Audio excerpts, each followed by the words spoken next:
In this video, traders, we're going to look at the great question, should you constantly adjust your risk percentage? Stay tuned.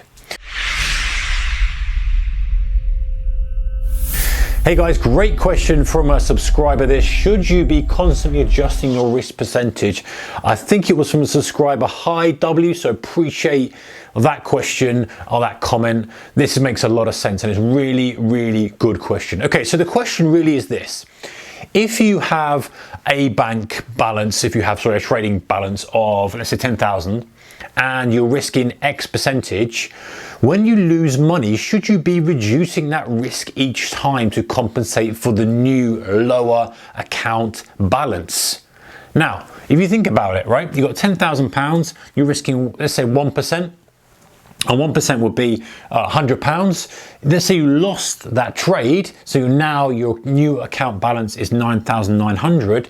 Should you then be adjusting your risk down to compensate? So your new account balance is 9,900, and of course 1% of that is 99. So, and then if you lost another 1%, another 1%, should you keep adjusting it down each time? Great question this, and it shows that you're thinking in terms of being prudent with risk, because this will keep you on the right side of always risking 1% of your account balance. You're never going to risk more because you're going to adjust it each time. And that's great because it means that as you're reducing your account balance, which we obviously don't want to do, but it does happen, then it means that you're reducing your trade size as well. But the one thing I have to say about this, guys, is that this can become tricky from a perspective of adding more problems and hassle to your trading. So what do I mean? So let's say, now this might not be the case for a swing trader who trades 1 or 2 times per quarter, say, or even 1 or 2 times per month. But for a day trader, this becomes challenging because you're constantly then adjusting based on the last trade, because theoretically you should do it the other way as well, right? If you make £100, you should be risking a little bit more. And if you make, we probably be making more than that if your risk reward ratio is high. Let's say you made £500, then you're going to be risking a little bit more. Let's say you made £1,000, then the next risk should be £110, right? Because you're going to have £11,000 and 10% of that, 1% of that is £110, etc. So you're constantly going to have to adjust. And if you lost and if you gained, now that becomes a bit erroneous for a day trader. Okay, so what's the best way of doing it? For me, the best way is if from a day trading perspective, if you know you're risking, let's say you're risking on the day, you've got five losing trades, right? You're risking £500 for the day, okay, on this numbers. You say, you know what, I'm not going to lose any more than 5 trades in the day. That's my max risk.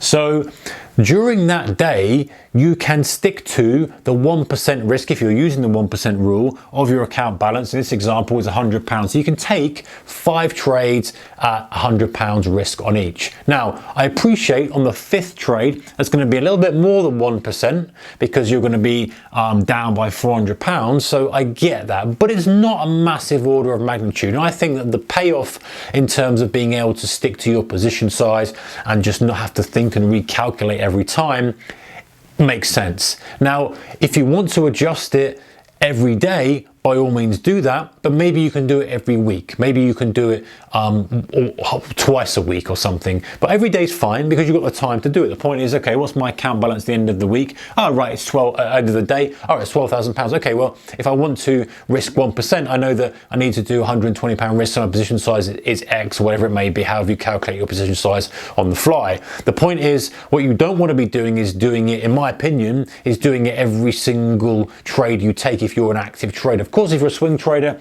you've got time to make the decision, you've got time to allocate the capital, understand the risk, monetary amount, and then the position size based on that, and you can do this. But if you're day trading, guys, my opinion, and this is the way I do it, is that I don't adjust position size that much intraday, or in terms of in the day I don't adjust it at all. Now, you might want to do it more than once a week because you might find, well, actually, you know what, if you've had a good run or if you've had a particularly bad run, then you're kind of trading too large, really. Let's say you've had 3 losing days in a row. I mean, you you probably wouldn't anyway. If you're a day trader, you're probably not going to allow yourself to have, you know, £1,500 drawdown on a £10,000 account.